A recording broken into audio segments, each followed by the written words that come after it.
अगर आपके हृदय में भगवान के लिए सच्चा प्रेम है तो आइए इस प्रेम यात्रा में हमारे साथ चलिए। सब्सक्राइब करें और हर भजन, हर प्रवचन में डूब जाइए। क्या आपने कभी सोचा है कि किसी की मृत्यु अचानक कैसे हो जाती है? कोई व्यक्ति स्वस्थ होता है और पल भर में चल बसता है, तो क्या यह सब पहले से तय है? क्या मृत्यु का समय और स्थान पहले से निश्चित होता है? आज हम जानेंगे। स्वामी प्रेमानंद जी महाराज की अमृतवाणी में इस रहस्य का उत्तर। एक, मृत्यु का विधान क्या है? मृत्यु कोई आकस्मिक घटना नहीं है। जैसे ही जीव इस संसार में जन्म लेता है, वैसे ही उसकी मृत्यु की तिथि और स्थान भी तय हो जाते हैं।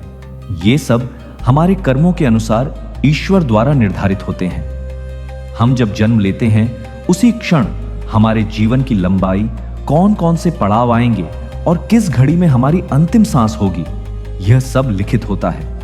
2, कर्म और मृत्यु का संबंध। हमारे कर्म ही तय करते हैं कि हमारी मृत्यु कैसे और कहां होगी। जो जैसे कर्म करता है, वैसी ही उसकी मरणावस्था होती है। कोई नदी में डूबकर मरता है, कोई सड़क दुर्घटना में जाता है, तो कोई बुढ़ापे में शांत हो जाता है। यह सब कोई इत्तेफाक नहीं, बल्कि पूर्व के कर्मों का फल है।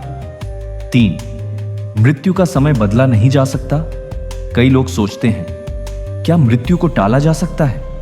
यदि कोई योगी हो, आर्षि हो, जिसने अपने संकल्पों पर विजय प्राप्त की हो, तो वह मृत्यु को कुछ समय के लिए टाल सकता है। लेकिन एक सामान्य जीव के लिए समय और स्थान निश्चित होते हैं। जो व्यक्ति भक्ति करता है, सेवा करता है, उसकी मृत्यु भी शांत, सरल और सुखद होती है।